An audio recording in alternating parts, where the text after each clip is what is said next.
Hello and welcome to another episode of my A52 Transport Ship Vidlog. To be exact, episode 2. I am EctoSage, real name Joseph, and I would like to point out the most obvious thing since the last vidlog is I have textures. Look at that! Textures, seams, lighting issues, but I have textures. You know, it took a while to make 3, 4 very basic tiling textures.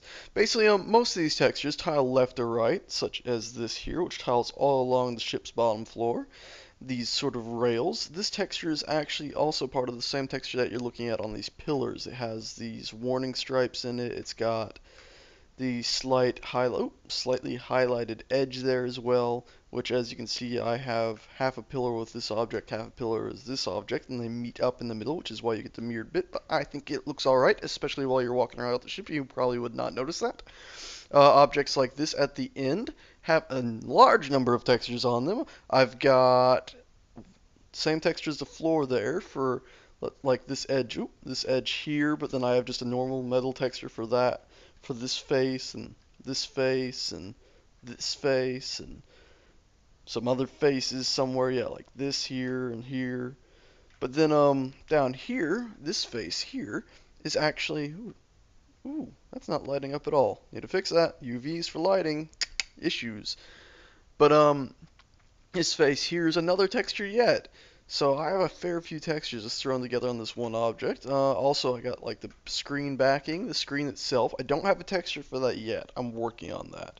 Or I will be working on that, I should say. I have this nice blue glow, which will have its own circuity texture. And then that's about all the textures on that one object. But then I got his texture down here as well, the sort of see-through grate, which can't really tell, but you can indeed see through it. So if we were to fly down here, you can sort of see through it and tell that there's stuff under there, or there will be stuff under there. I want to put pipes in here. Pipes and cords and other interesting things. What else? Oh, I modeled this room since the last vidlog. It's sort of floor zero lobby, you know. It's got seats to sit for just relaxing, for landing, for crashing. It's got lighting that's all done using emissive. It's got the nice little lights up there. And then these things are casting an orange glow. Obviously, I need to redo or edit the UVs for lighting, or maybe even just put point lights in instead of all the dynamic, which is what I'm thinking I might do, because I've never really worked with dynamic lights before. This little outcropping here is for food or any other break supplies, because people would be working on this floor during, well, whenever it's docked at a station or when it's unloading cargo, so that's where they'd come and take a break, get some noms from there.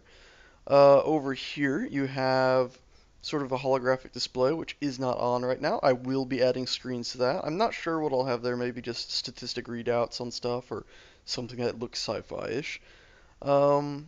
This hallway here actually is lit almost completely with point lights that I have one on each of these little lights up here.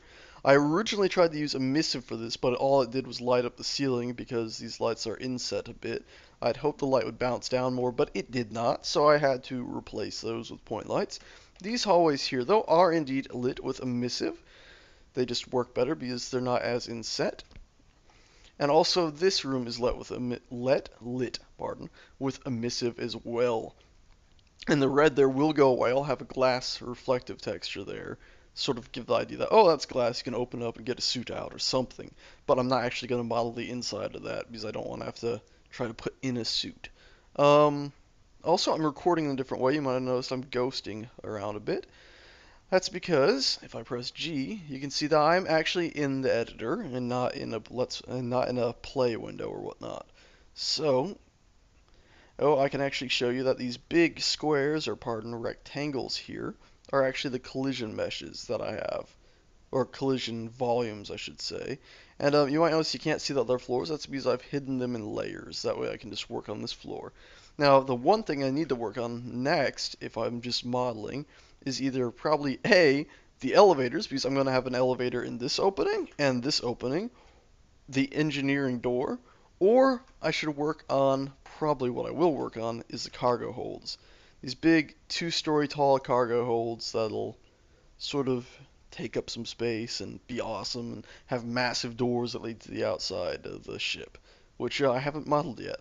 But I'm also thinking of maybe really quickly just building a sort of docking bay area around all of this, or a hangar, or a wetlock? No, dry dock. That way the ship looks like it's actually in a construction yard. There you go, construction yard.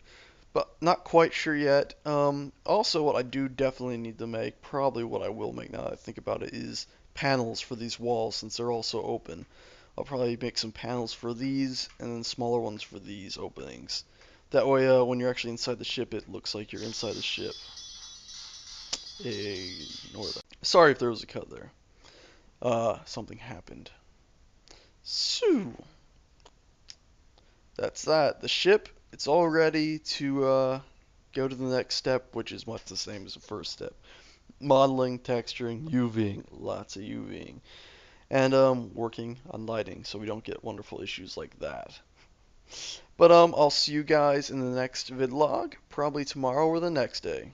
Thank you for watching.